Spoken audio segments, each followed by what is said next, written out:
Hello friends, welcome to Takshashila Law Academy. I am advocate Sneha Soni. आज हम discuss करने जा रहे हैं बिहार पीसीएसजे का 2009 का क्वेश्चन पेपर। हमने अभी तक 15 क्वेश्चंस इसमें डिस्कस कर लिए हैं। आज हम बढ़ेंगे आगे और हम डिस्कस करेंगे from 16 to 30th question.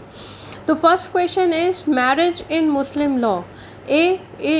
A option A दिया है हमारा sacrament, B civil contract, C sacrament and civil contract both, and D a social status. तो इसका करेक्ट आंसर है it is a sacrament and a civil contract both.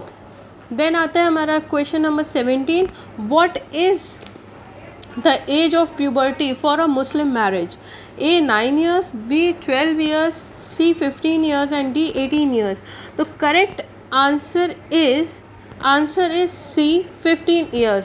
और ये दिया गया है कि मोहम्मद जो गर्ल होती है, जो मुस्लिम गर्ल होती है 15 years की, who has attend the age of puberty, वो तैयार है शादी करने के लिए without the consent of her parents. और ये बोला गया था, एक केस था Mohammed Idris versus state of Bihar में। ओके, नाउ नेक्स्ट क्वेश्चन है question number 18। Question number 18 is marriage by a Muslim with his real sister is A void, B voidable, C valid and D invalid. इसका correct answer है ए void. अच्छा, एक हम normal सी बात करते हैं मुस्लिम law के बारे में। हम उसमें बोलते हैं जो मैरिज है वो क्या है, सही है या फासिद है या बातिल है। इसमें कई बार स्टूडेंट्स को कन्फ्यूजन हो जाता है कि इन वर्ड्स का मीनिंग क्या है। तो सही का मतलब है वैलिड, ओके। फासिद का मतलब होता है इर्रेगुलर, एंड बातिल means void from the beginning। ये 3 वर्ड्स का मतलब ये है, ओके। अब चलते हैं क्वेश्चन नंबर 19 पे। In Muslim law A payment of mehr is necessary, B payment of mehr is not necessary, C mehr is to be paid on demand before marriage, और D mehr is determined after marriage. तो इसका correct answer है 19 का correct answer है A, क्योंकि payment of mehr is necessary. Mehr जो है एक जो हमारी मुस्लिम लॉ में शादी होती है, it is a contract marriage. तो कॉन्ट्रैक्ट में कंसिडरेशन होना ज़रूरी है। तो जो हमारा मेहर है वो उस कॉन्ट्रैक्ट का क्या है, कंसिडरेशन है। देन अब हम आते हैं क्वेश्चन नंबर 20th पे। विच out of the following is not modern source of Hindu law. तो अगर हम देखते हैं जो हमारा सोर्स ऑफ हिंदू लॉ है, मिताक्षरा, दया भागा स्कूल्स हमने पढ़े हैं, और जो मिताक्षरा भी है वो हमारा दिया गया है मनुस्क्रिप्ट में, ओके। तो अगर हम देखते हैं कि मॉडर्न में क्या नहीं आता है, तो इक्विटी एंड जस्टिस ये हमारा मॉडर्न आता है। प्रीसीडेंट, ऑब्वियसली जो केसेस हमारे सामने आए हैं उसका हम प्रीसीडेंट लेते हैं कि पुराने में क्या हुआ। लेजिस्लेशन, पार्लियामेंट की बात करता है। तो डी इज़ द कस्टम हमारे जो है ये हमारे ओल्ड सोर्सेज हैं, ये हमारे मॉडर्न सोर्सेज में नहीं आते हैं, ओके। देन आता है हमारा next question, question number 21। The nature of marriage of a important person. जो इम्पोर्टेंट पर्सन के साथ जो शादी होती है वो कैसी शादी है। ए वॉइड, बी वॉइडेबल, और सी इलीगल, और D none of the above. तो correct answer is B voidable. अब चलते हैं नेक्स्ट क्वेश्चन पे। तो नेक्स्ट क्वेश्चन है question number 22। The highest British court the highest court in British Constitution is called A Privy Council, B High Court, C Supreme Court, और D House of Lords।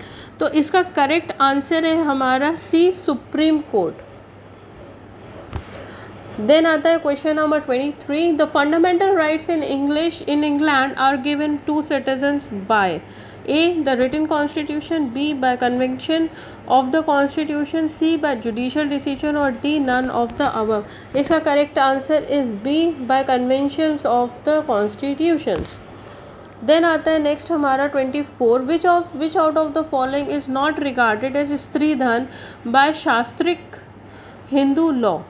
स्त्री धन नहीं बोला गया है शास्त्रिक हिंदू लॉ में. तो A option A is gift from relatives, B property purchased with stridhan, C property obtained in lieu of maintenance और D gift of immovable property by her husband.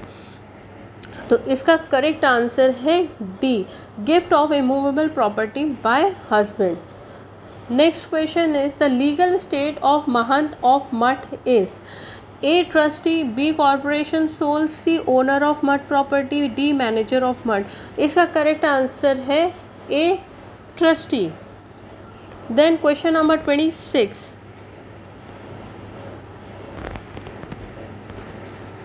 Question number 26 is in which of the section of Indian Evidence Act the plea of alibi is laid out? Section is option A is section 7, B section 26, C section 49 और D section 11. तो correct answer is D section 11. Then आता है हमारा next question, question number 27. Under which section of evidence act confession before police is not admissible. तो इसका correct answer है पहले options देख लेते हैं. A section 25, B section 32, C section 20 और D section 21.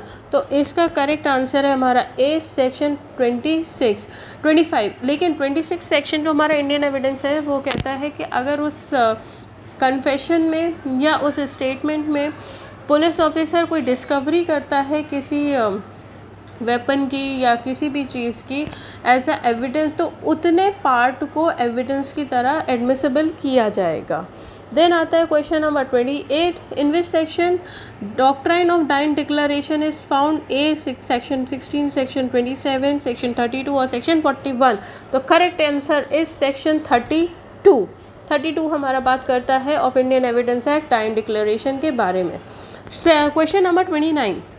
A sues B for 1000 and shows entries in his account book showing B to be indebted to him to this account. This entry is A not relevant, B relevant, C does not have evidentiary value और D inadmissible. तो इसका correct answer है हमारा B.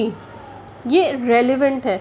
ये इसलिए relevant है क्योंकि जो एंट्री हो रही थी वो अकाउंट बुक में डेली हो रही थी और ये बोला गया है under section 34 of Indian evidence Act में. Then moving to the next question, question number 30. Out of the following which is not a secondary evidence. Secondary evidence नहीं है. A copies made from the original by mechanical process, B copies from or compared with the original, C oral accounts of the content of a document given by a person who has himself seen it और D oral account of a photograph. तो इसका correct answer है D, oral account of a photograph is not a secondary evidence. ये बोला गया है under section 63 of Indian evidence act.